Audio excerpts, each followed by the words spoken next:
Glory glory Manchester United. Bwana, timu yenye mashabiki wengi na timu pendwa zaidi ulimwenguni. Hiyo si kwa mujibu wangu bali ni kwa mujibu wa takwimu. Na si wengine, hawa ni Manchester United. Jana wameondoka na ushindi wa bao moja kwa sifuri waliolipata katika mchezo wao dhidi ya Everton. Mara baada ya matokeo hayo, sasa rasmi Manchester United wanaingia katika top 4, yani timu 4 bora katika msimamo wa ligi kuu ya Uingereza. Wa kwanza anabaki Arsenal akiwa na alama zake 61.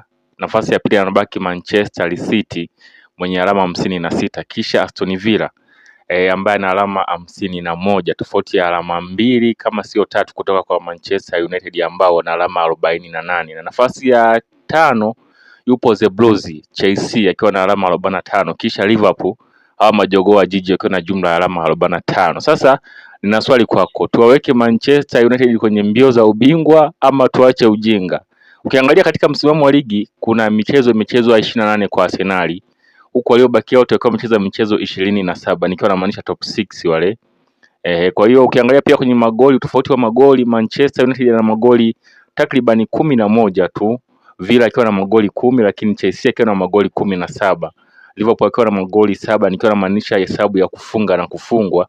Lakini City akiwa na magoli 31, tofauti ya magoli 4 kutoka kwa Arsenal ambayo na magoli 35. Sasa ukiangalia hapo takwimu na wakachukua calculator kama walivyokuwa wanafanya wana Jangwani, mimi nahisi United tunaweza tukamweka kwenye nafasi 3 za juu kama sio 2 kwa ninavyoona mimi. Sasa wewe utapiga calculation yako, utaniambia hapo kwenye comment. Kwa hiyo ukichukua hapo hesabu vizuri, na muone United anaweza akaingia kwenye nafasi 3 za juu, ama ikiwezekana zaidi akachukua ubingwa. Hayo usisemi mimi, ni calculator.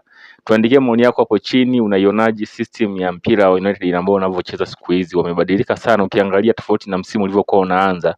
Mara baada ya ingizo la kocha mpya kumekuwa na utofauti mkubwa sana, tofauti na ule uchezaji ambao tulikuwa tumeuzoea siku zote. Unahisi tofauti ni usajili ama ni makocha ndio wameamua kubadilisha system ya United, ama ni mwaka tu wa mafanikio kwa United? Ukiangalia United wamekuwa wakilegalega sana takriban zaidi ya misimu 5 mfululizo.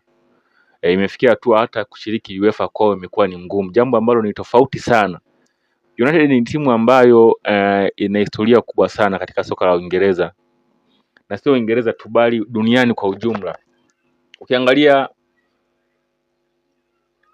makombe ambao wanachukua United wanamiliki, yani nikiwa namaanisha makabatini kwao, wana makombe mengi sana kulinganishwa na vilabu vingine duniani. Yani ni timu ambayo ina heshima yake ama ina historia kubwa huko nyuma. Sasa kwa matokeo haya na kwa mwendelezo ambao wamepitia hapa nyuma, ilikuwa ni kama vile United yameenda kupotea, yani ilikuwa ni kama vile United yameenda kuisha. Lakini kwa kinachotokea sasa hivi, huenda huyu bwana hapa juu hapa akanyoa nywele zake. Unajua huyu jamaa ni nani? Huyu jamaa bwana ameweka nadhiri yake kwamba hatonyoa nywele mpaka aone Manchester United anashinda game 5 mfululizo.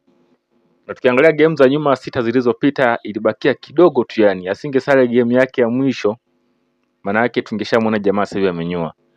Na ukiangalia kwa sasa tunaanza kuhesabu game mpya tofauti na hapo awali. Tunaanza kuhesabu game ya kwanza ambayo ameshinda jana dhidi ya Everton, na kisha tutahesabu game 4 mbele. Kwa hiyo ili anyoe huyu jamaa hapo juu, lazima United washinde game 4 zijazo hapo mbele. Unahisi atanyoa ama abaki na nywele zake tu azeeki? Na kwa sasa hivi anaonekana kama simba sasa, sio binadamu tena, maana nywele zake zimekuwa nyingi sana tofauti na ambavyo walitarajia ama mashabiki wengi walitarajia. Lakini juzi imetokea kauli moja ambayo huenda iliwavunja mioyo baadhi ya mashabiki wa huyu jamaa, mara baada ya mchezaji mmoja ambaye sitomtaja hapo juu, nadhani unamfahamu, kudai kwamba sisi kama United tunacheza kwa ajili ya heshima ya timu na sio kwa ajili ya mtu fulani.